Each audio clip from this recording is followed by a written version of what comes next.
Viewing life from a hearse, it could be worse. Laugh, think, and cry with the country undertaker.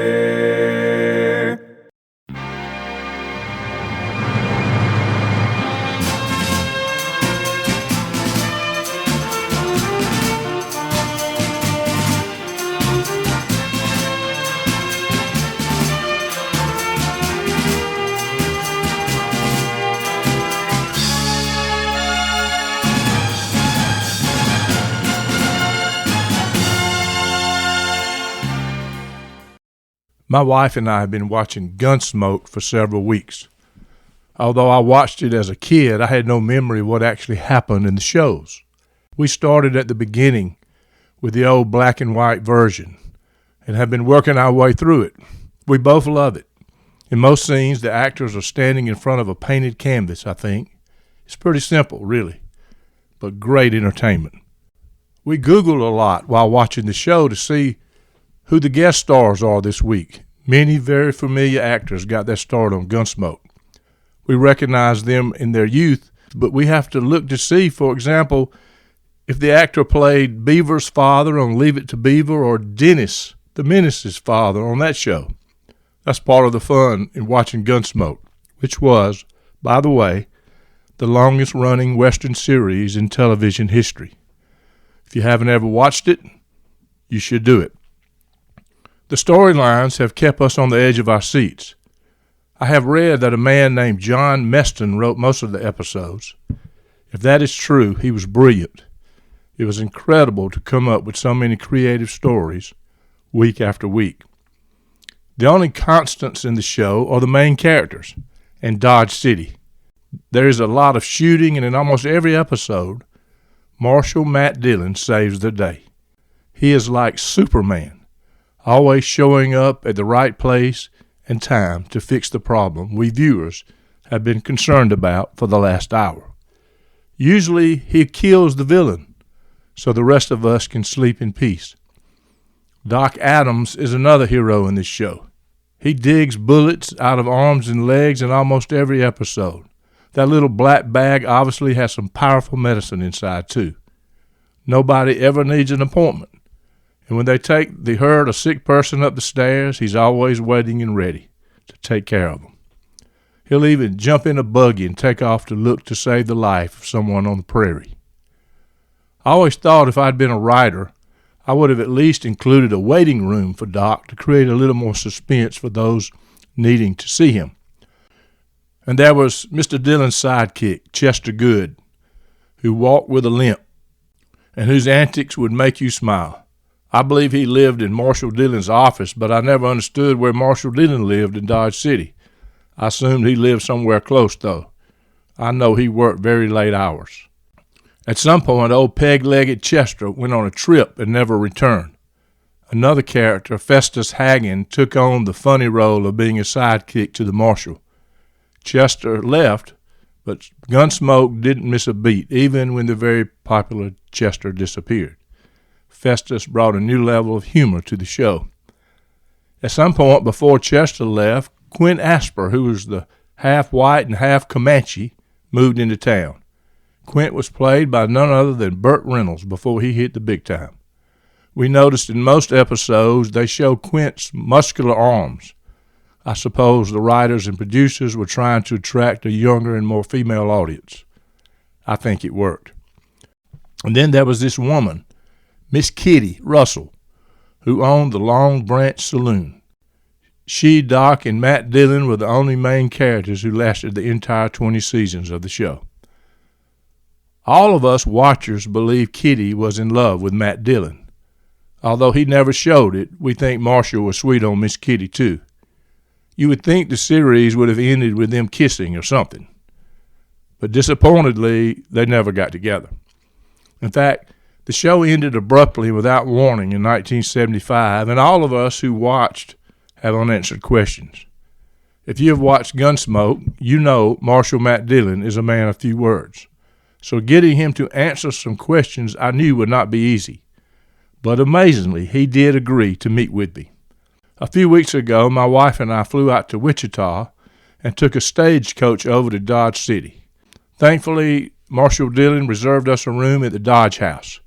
Kathy stayed back at the hotel while I met him at the Long Branch. I was able to record a bit of the conversation. We ate an early breakfast at Delmonico's, and my stomach was really bothering me when we sat down to talk. When I walked in, he greeted me quickly. You looking for me, are you? Yes, I have been looking for you. I'm sorry I'm a little bit late, Mr. Dillon. Believe it or not, I had a difficult time finding the Long Branch. Thanks for meeting with me. What seems to be the trouble this morning? Well, there's no trouble except a little stomach discomfort. This place does seem very familiar to me, though I feel at home. You never been here. Well, I know I haven't been here, but I have seen most of all the shows. I feel like I've been here. Mm-hmm. I'm amazed at the dirt roads and all the horses here. Well, this is Dodge. Mr. Dillon, I'm surprised you're sitting here in broad daylight. I figured you'd be hiding out from unwanted strangers in town. That's just the way this job is, and I can't run around and hide. Do you like living here in Dodge? Yeah, I like it fine. You can see I brought my 6-shooter with me. I wanted to be prepared in case something happens. From what I've seen on TV, something happens here almost every day. And gunmen with big reputations come and go a lot here. Mostly they go. I know that. I kept the meeting a secret. I didn't even tell my children I was coming to meet with you. Nobody but my wife even knows I'm here. Keep your hand away from that gun. There won't be anybody that knows. I hear you. Oh, don't worry. I know what a fast draw you are. I may end up wishing I never came here. I'm wishing that already. Gracious. I didn't know if there'd be much shooting out here on the streets. I left my wife at the Dodge House. I didn't know what to expect. Well, she's safe then. We ate at Delmonico's this morning for breakfast. I don't know if it's something I ate there or what, but my stomach has been killing me. Uh-oh. Who did this? Do you smell something? Listen, don't you start that. I'm sorry, but it wasn't me. Just don't breathe too hard. Maybe it was a horse. I get my ribs taped as it is. I just hope nobody does that again. Well, I don't think he could do any better than that. It is a little embarrassing. There's always going to be somebody. It's a very pretty day, though, here in Dodge City. Kind of shying away from the subject, aren't you? Did you do it? Nope. Well, there's nobody here but you and me. Doesn't narrow the field down very much. But I think it narrows it down to just the two of us. Why don't you get us a cup of coffee? Okay, that may be helpful, but I think I'll have to turn down the coffee.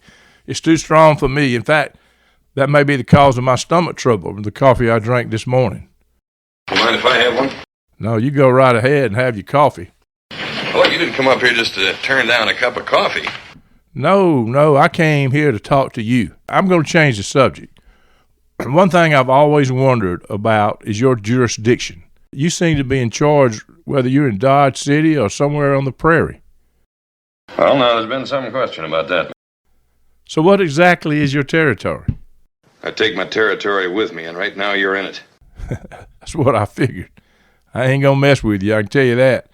I guess I'm just surprised you never moved to a large city to keep from being seen so much. You're an easy target in this small town. Everybody knows you're here. Believe me, there isn't a crowd big enough to get lost in if somebody really wants to kill me. I suppose you're right. By the way, I heard you listen to my podcast to prepare for this interview. Did you listen to the recent one with my brother-in-law, Rudy? Well, so I'd make a good politician myself. I always told him that, but why do you say that? You spend a lot of time here and a lot of time there. Half the time nobody knows where you're at. Yeah, I guess that pretty much describes him. Speaking of traveling a lot, though, you're not as big as I pictured you. Looks like you've lost a little weight. You'll never lose some more. They keep pulling guns at me. Yeah, you do get guns pulled at you. There's no question about that. One of my favorite characters on the show was Chester.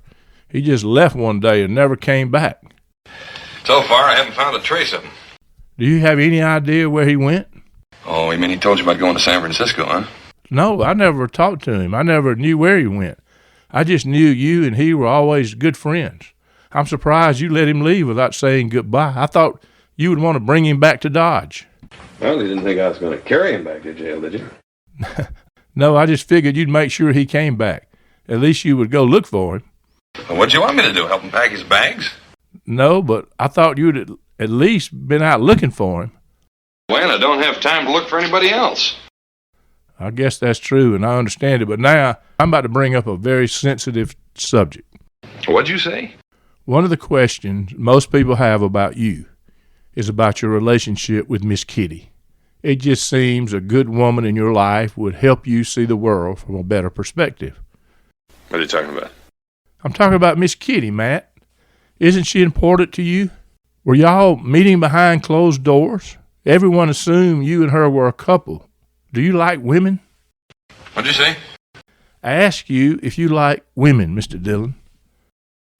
I want you to hear me out, and I want you to listen carefully to what I say. I am listening with both ears. I never tangled with a woman before. I find that hard to believe. You can't out-talk them, you can't hit them. What can you do? You can kiss them and love on them. I don't know why I didn't think about that before. You know, it's not what women are like that bothers me. It's why. I'm not sure what you mean by that. Women make men better. Maybe what I need is a woman deputy. Oh, my gosh. Are you expecting somebody? No, I'm not. It must be my wife knocking on the side of the saloon out there. Can't you keep her in your room? Well, I didn't exactly lock her in a room. If you had a wife, you wouldn't lock her in a room, would you, Mr. Dillon? I wouldn't. Oh, my gosh. Excuse me just a minute, Mr. Dillon. Let me see what's going on. I'll be right back.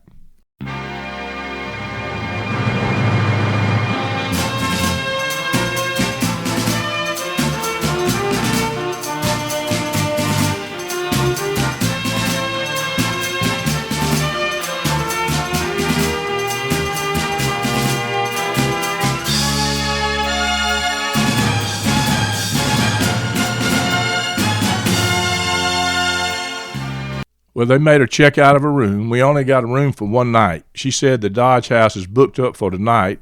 I asked her to hang out in the lobby till we finish this interview. I don't want to be a problem, but I have no idea where we're going to stay tonight. Oh, no, you're not a problem. It's, well, just that we got to find you someplace to sleep tonight. Yeah, thank you. Yes, you're right. You think you could ask Miss Kitty if we could stay upstairs at the Long Branch tonight? I don't want to impose. You got to do this for me as a favor. See, I knew it. You've got it wrapped around your little finger. You've known that all along. Yes, it's obvious to everyone, Mr. Dillon. Miss Kitty loves you, and I think you love her.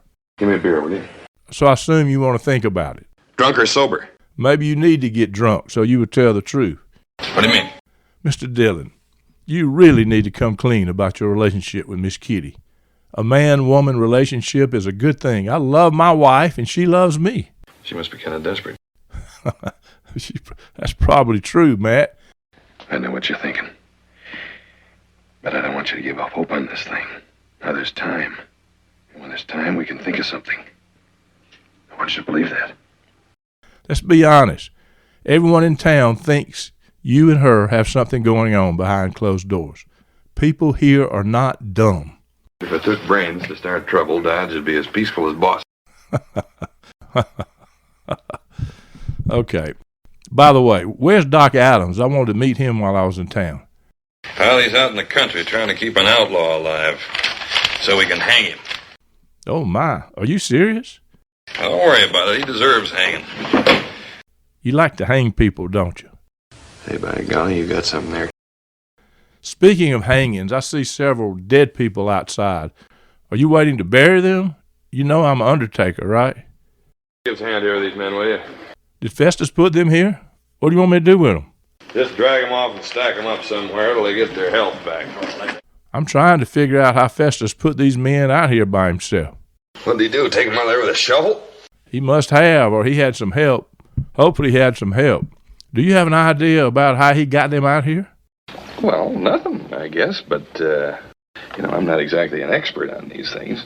I can stack them up, but what will you do with them after that? I was kind of hoping you could stick around and let them loose in the morning. Letting them loose? I have no idea what you're talking about. I think we could cremate them. They're getting a little rank. I don't know why I didn't think about that before. Looks like you hang a lot of people around here, that's for sure. You must have some rough people who come to this town. You think only the people that come here bring trouble? I don't know what to think, really. It seems to be a dangerous place, though. Mm-hmm. I mean, there's a lot of shooting in this town and a lot of hangings. Why don't you get out of Dodge while you're still alive? Well, I didn't mean to offend you. That probably sounds like a good idea, but we can't leave until the morning stage. I don't know why anyone would want to live here, but I guess you like it like that. But the fewer people that come into Dodge, the less trouble they bring. But I can tell you this, I have this gun with me, and if someone messes with me and my wife, I'll take justice in my own hands tonight. Now I'm asking you to temper justice with mercy. I will, as long as nobody's shooting at me. But there's just one thing. If your being here means that it brings trouble to my town, I'll have to ask you to leave. Well, we're leaving first thing in the morning on the stage. We just have to survive tonight. You are a tough lawman, aren't you, Matt? Some people think I'm too soft with Front Street, and some people think I'm too tough. But that's the way it is in every town. I suppose you have to be a little of both to please everybody, right? If a peace officer does his job right, he pleases nobody.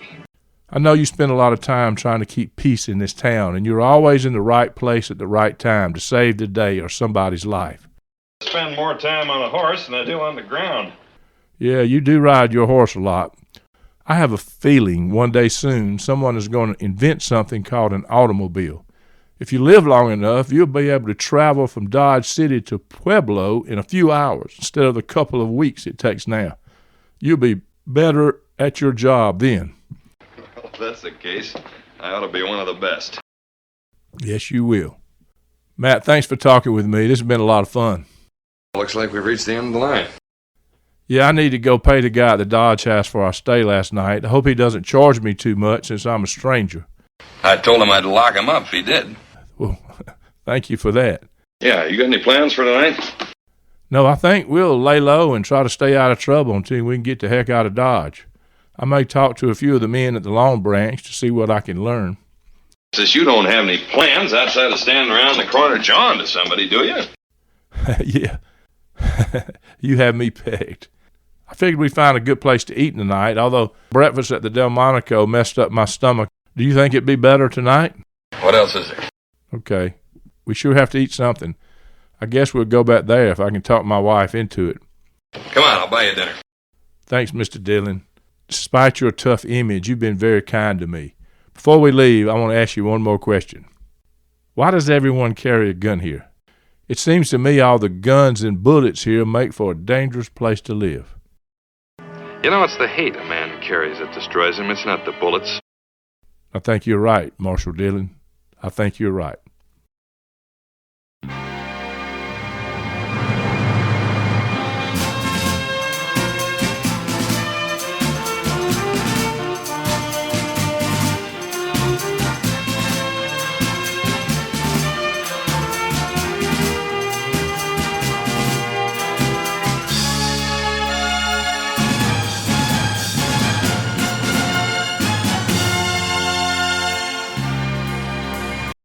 Viewing life from a hearse, it could be worse. Laugh, think, and cry with the country undertaker.